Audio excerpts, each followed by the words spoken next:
Nah, family didn't bring it up. We didn't really talk about things like that growing up. It was more that like I knew something was wrong. And it wasn't until I started a job as crazy as SNL can be, um, that those things started to bubble up and in a way that I never felt before. Like it was just mad intense. Hey, everybody, this is Mike.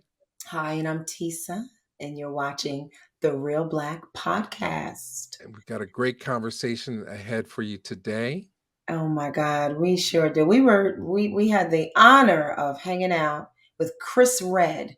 You know him from SNL and quite a few things on Netflix. He's all over YouTube. He's an actor, writer, rapper, and stand-up comedian. So we're gonna Yeah. have Yeah, he's got his own special on HBO Max. And he's at the Punchline Philly this weekend as we record this on May 11th through the 13th, 2023. yes, indeed. Get your tickets. Hey, Chris, how you doing? Good morning, good afternoon, good evening, wherever you are. In the world It's today. Where are you, Chris?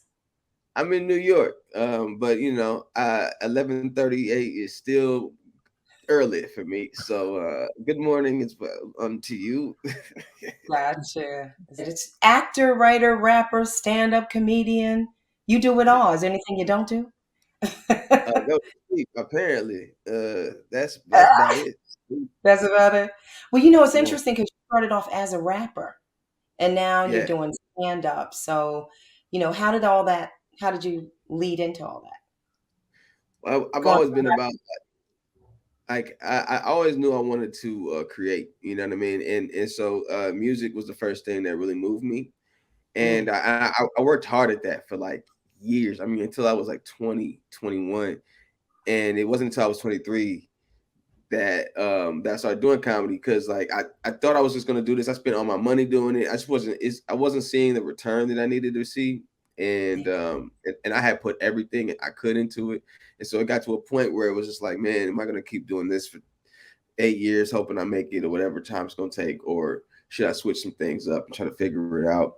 And so I switched it up to comedy, which was still kind of confusing to people at the time, but it ended up being the piece of it that I really needed to make every other talent that I had fall into place. It made everything else make sense after I found comedy. But It you just always took wanted me. to be an entertainer. Yeah, I mean, yeah, I was always dancing around the house. You know what I mean? Just always trying to be the center of attention and all that. And comedy was kind of a way to get past like just feeling awkward and just being so Sure. I have a lot of anxiety, especially growing up. So to be able to talk in front of people, I was mad uncomfortable until I made them laugh, and then I would get comfortable enough. So I kind of used it as a mechanism to get comfortable more than I used it for like a job. I didn't really realize you could do that until I was a lot older. Well, who Wow. inspired you to turn to comedy then?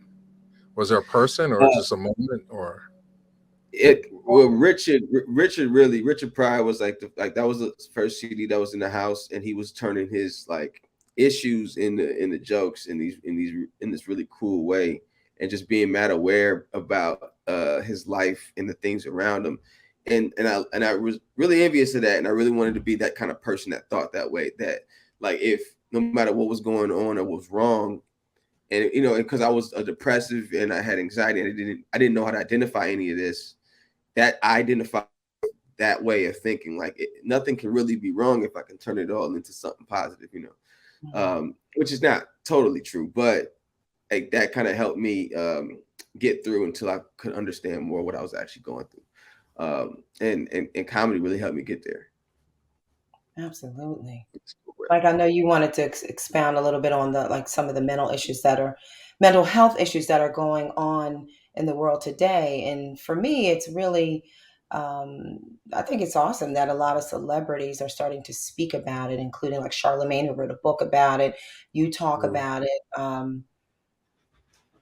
What are some of the things that you experienced? To to say that, hey, this is a mental issue. I'm going through things like you say, anxiety. What is it, and how did you define what it was? And were there people around you speaking about it? Did family bring it up? Nah, family didn't bring it up. We didn't really talk about things like that growing up. It was more that like I knew something was wrong, and it translated early as anger issues. Just like it's how it usually translates, Wow. because you don't understand what's going on. You got a lot of emotions that you're just starting to feel for the first time, and so when I was younger, I was just hyper reactive and just mad all the time, because I was Wow. just emotional and I didn't really know how to channel that. And you couldn't just be weak, or vulnerable like that. That felt weak to the friends and the homies and the people around me. So, Sure. I just kept all that inside and bottled up. And it wasn't until I started a job as crazy as SNL can be, um, that those things started to bubble up, and in a way that I never felt before. Like it was just mad intense. There was times where I was with my friend Sam J. She's another comedian Mhm. as well. And we were doing a show that we always do on Wednesday. So we would go to SNL Monday, Tuesday, Wednesday, and then Wednesday night after our table reads, we would go out to this show that we would do, and it would go late, and we would just be there till 2 a.m., 3 a.m., just telling jokes and doing karaoke, just hanging out with our people. And Mhm. and I was doing this show, and I was killing, but I couldn't feel anything. Like I thought I heard silence, I couldn't hear it. Like the joy and the things I get from performing, I couldn't feel anything. I was numb. So at one point in the middle of the set, I just started like coming at the crowd for not understanding my jokes and not getting it, and Mhm. everyone was confused. Mm. And then I got off stage and I was like, what? And Sam's like, what's going on? Let's come outside. And I just broke down. I started crying. I didn't even know where it was coming from, but I knew something was wrong. You know what I mean? And so that was like my second, maybe my like half of like the first half of the year of my first year of SNL. Like that was 6 months in. Mhm. That's when Yeah. I kind of figured out I needed to do something. You know what I mean? Like something was Well, different. There was something I needed to figure out, and Sure. I You yeah. acknowledged it. Are you an only child? No, I have a younger brother and an older sister. A younger brother. Okay. yeah. Well, Yeah, SNL is known to be a pressure cooker in that way. Um, yeah. when you first got the job, were you aware of like how intense the schedule was going to be? I mean, were you able to talk to anybody to guide you through it? The process of being cast first year? Well, I definitely knew, because in Chicago, people don't stop talking about it. Like, when you're coming up in Chicago comedy, especially when you're doing sketch and improv along with stand up, it's all people talk about is SNL and how hard it is and X, Y, and Z.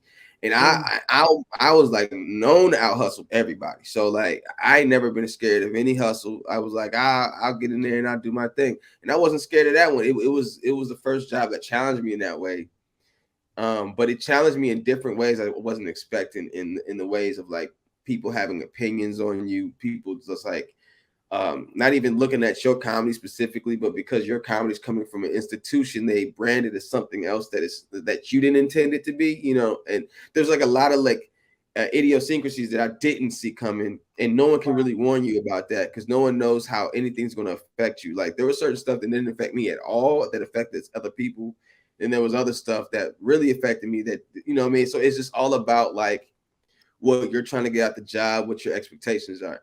And I was pretty level headed as far as knowing that there was more work outside of SNL. I was never going to be there too long. That was never going to be my journey. My journey was never going to be there till whatever. I was like, as long as I have a reason to come back every year, and as long as I'm getting something out of this and I'm giving something that matters, then I'm gonna be there. But the second I don't feel that anymore, I'm Yeah. out, because while it's a great challenge and it sharpened me a lot, it is not healthy for me. It's not healthy for any person um, um, after a certain amount of time, but especially for somebody like me, I got other stuff I want to do, and I just know my brain. I just can't fight.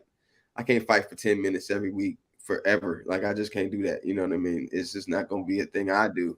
But it was amazing though to be able to do it, because there's nothing like it. Five You know what I five mean? years in the Emmy. That's great.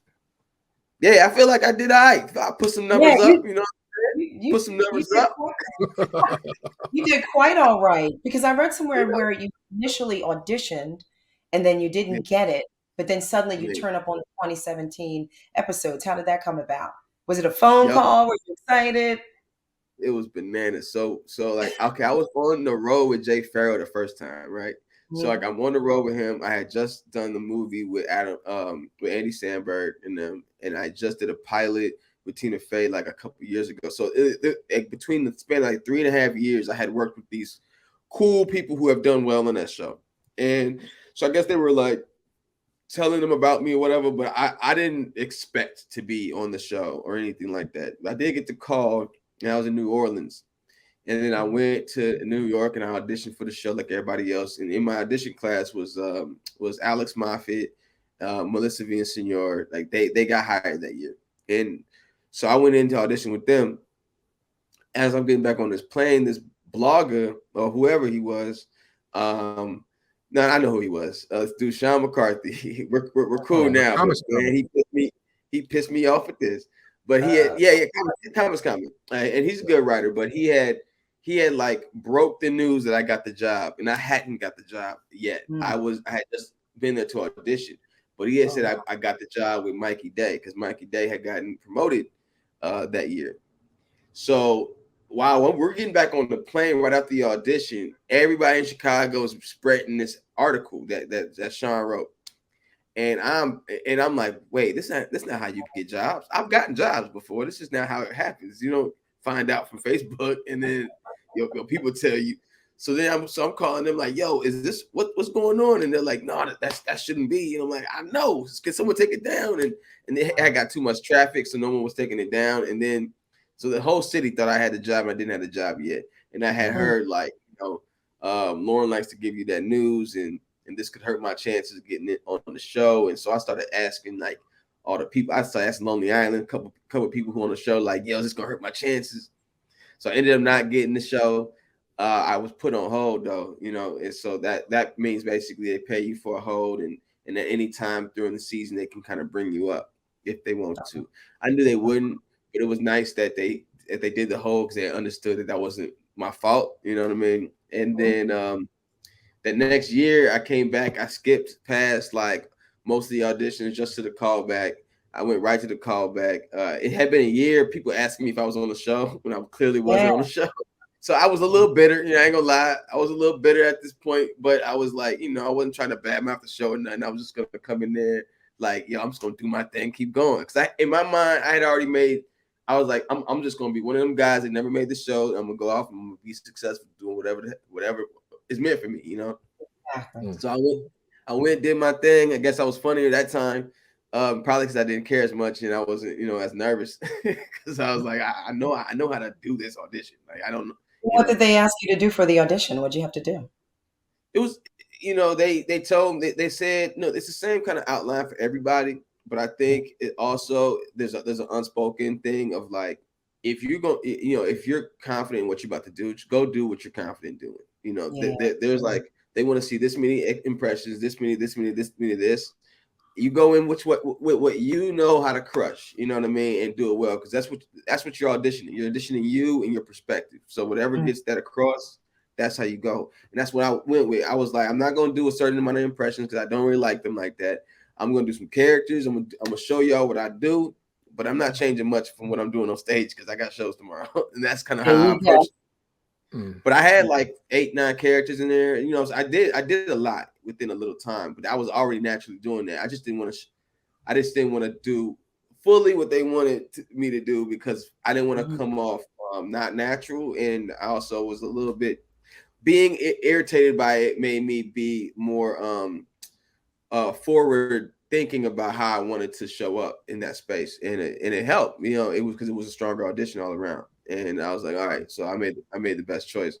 And then when they offered me the job, I thought I was gonna say no. And then I was on that phone call and I was like, nigga, yeah, I want to do this job. What are you talking about? Of course. You better hire me, goddammit.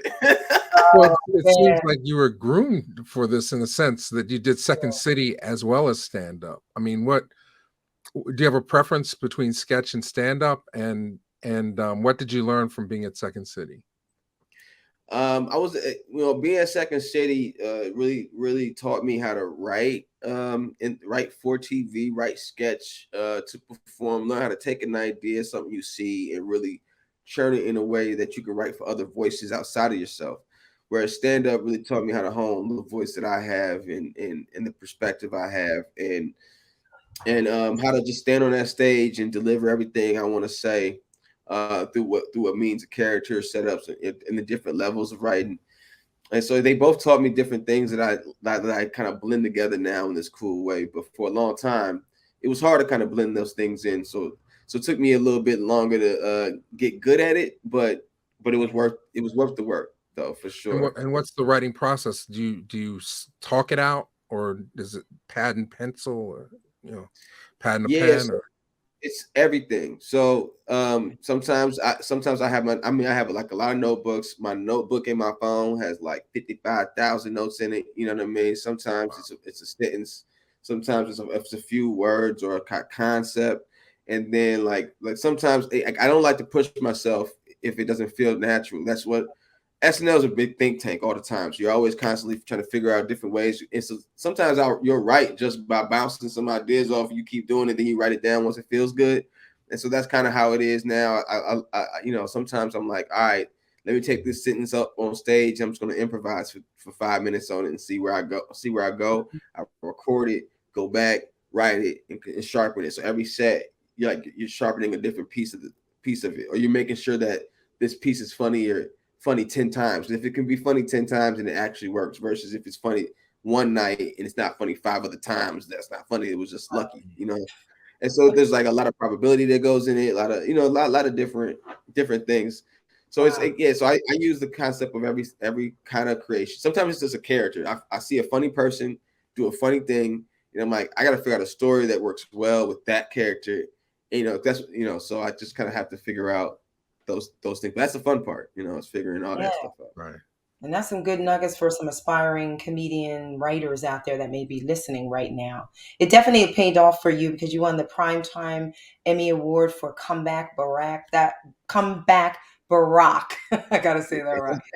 That was hilarious. I watched that a couple of times, and you Thank you, done it. man. Oh, we had a ball right now, man. And Oh, in the and we were process of filming, you must like laugh like to tears just doing the scenes, doing the different. I would love to be a fly on the wall. man, when I tell you that's there's I laugh a lot, but SNL was a lot of laughter what happened in Wow. that building, man, and on those sets, with them guys. And I'll be honest with you, man, we were writing that and people were not sure, because it's a building that's like, the people that watch that show, Yeah. a lot of middle America, so they don't want to go too left, too right, whatever.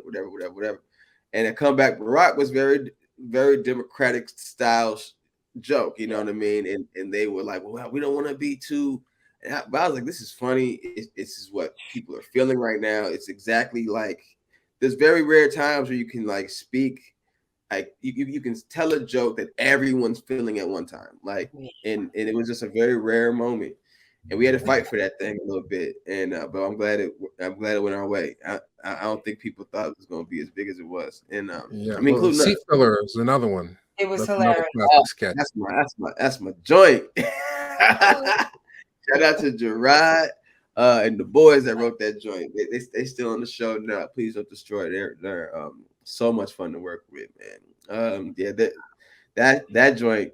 Cause like, see, that's a prime example of like an impression I don't have, but I like doing. Like it's like Will Smith. We're I talking about Will don't have Smith. that by the way. You know what I mean? But it's like I know how to play the comedy and something and have fun with a bit. So I that's what I think. I always thank SNL for that, because Yeah.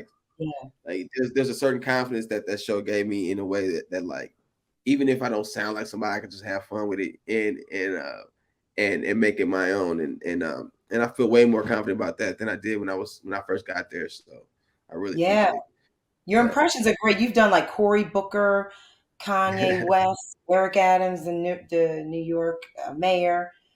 Which are Yeah. do you have any impressions that you really enjoy doing more than the other? Like, was there one Um, that just stood out to you? Like, because I really did. I love the Will Smith one.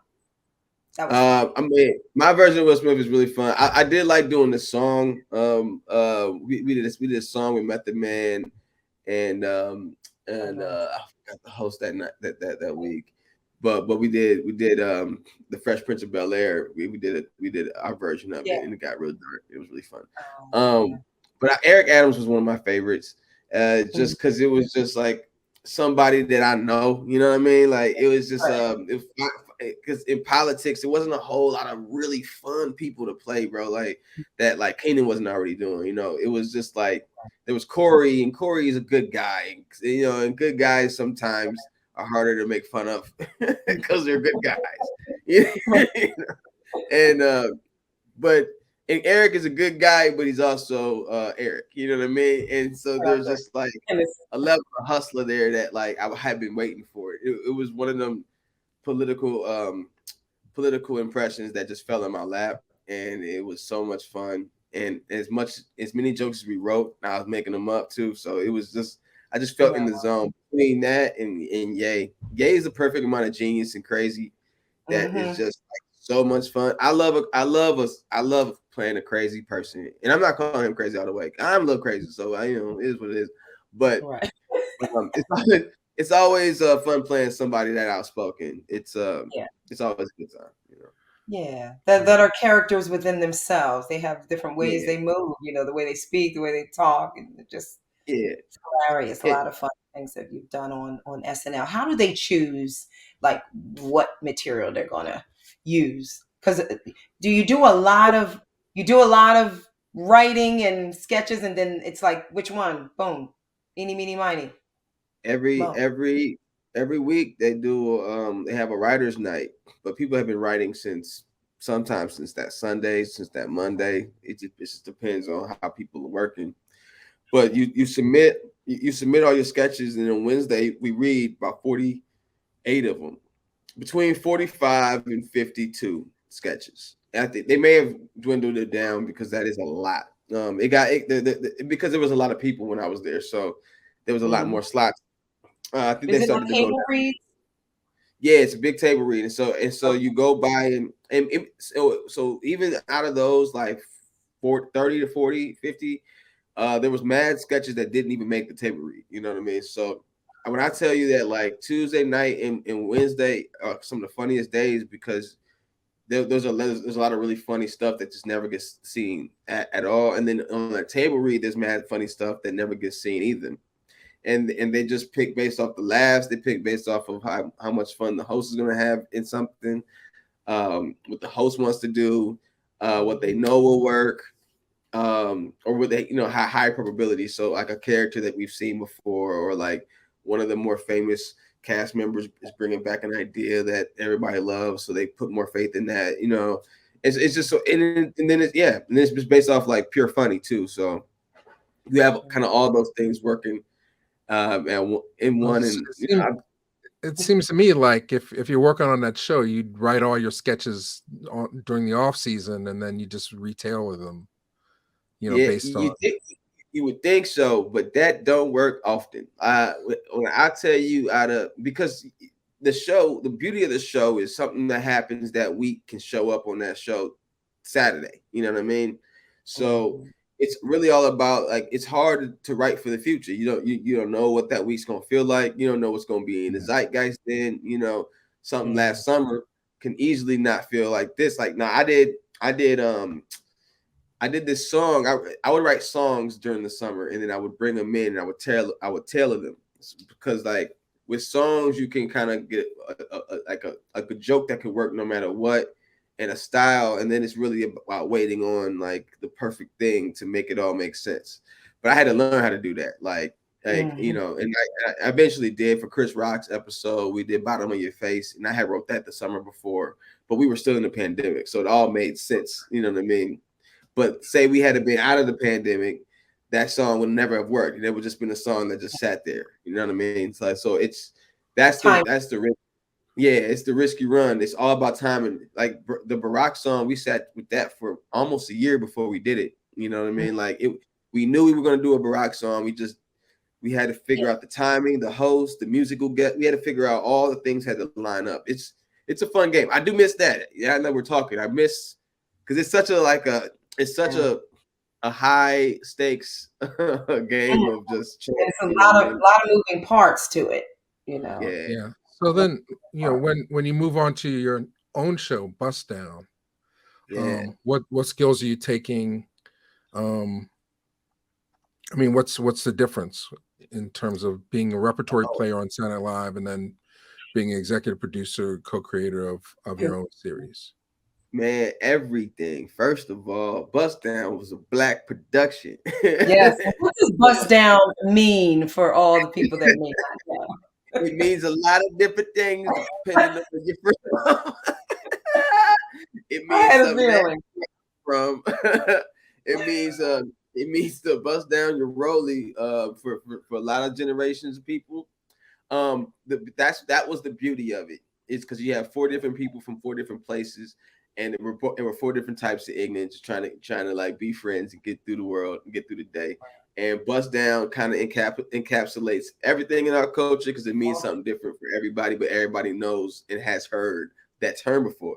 And so we just knew that our people would just react to it, and we reacted to it, and it just stuck. It was Jack, my late best friend, Yeah. R.I.P. to him. It Well, was his idea to do Bust Down, the wow. title, Oh, and we were like, all yeah. right, man, You had co-created it with, it was four of you guys, right? I have yeah, Langston Herman, Sam yeah, J, you, and of course, like you said, your friend Jack Knight, which is yeah, very tragic what happened in his life. I mean, yeah, that was a good friend of yours, I'm sure. How are things yeah, yeah, going? yeah. How you feeling? Uh, we miss him every day, man. Just on the road, I saw his mama when we went to Seattle, and that was nice. And me, Sam, and Lang still talk all the Yeah. time. So I mean, we just missed the boy. He was somebody we talked to every single day. He would jump in our group chats and start shit, and Mhm. we kind of just missed that. We try to keep that energy up, but it's Yeah. almost been a year. Still feel Yeah, like it just happened. So Wow. it's tough. yeah, Uh, Wow. but that's kind of like what led me to want to leave the show was just how much fun I had with Bust Down, and we me and him were supposed to do a lot of stuff together after the show, and with that show you're not able to do a whole bunch of things outside of it, and so I just wanted to be able to have some freedom and time to work with my friends because you never know what's gonna happen. You know what I mean? And with that's for Bust sure. Down, we didn't have money the same way SNL got money, but I wasn't fighting for screen time. I wasn't fighting to get not cut out of things. Like everything that we wrote and we brought to it was celebrated within us, and it wasn't about who's the most famous person. It was just about who's the funniest. For every single role, you know what I mean? It was just a very different way of creating that I was just like, man, I'm ready to do that more. Yeah, you had a We were sense of already freedom. Well, I Yeah. mean, so we were talking about this is Mental Health Awareness Month, so um, it's a different pressure when you're working on SNL, but when you're on the road, there's a lot of lonely downtime. I mean, does that affect you emotionally or spiritually? And you if so, know, how do you cope? uh, you know, I've never really, I've always kind of been doing this on my own in a way. Like you always need people, so you're never fully alone. But like, Mhm. the alone time I'm not bothered with. I'm really comfortable in myself and I know myself, so I have a lot to do. So I know how to fill time. But I Yeah. also am grateful enough that I get to bring friends now. So I get to bring like openers and people who do the shows with me because I build the full show. So everybody that y'all will see this weekend are people that I co-sign, I know that know me, and I know will be funny. I don't like to be surprised with somebody who don't know how to tell jokes.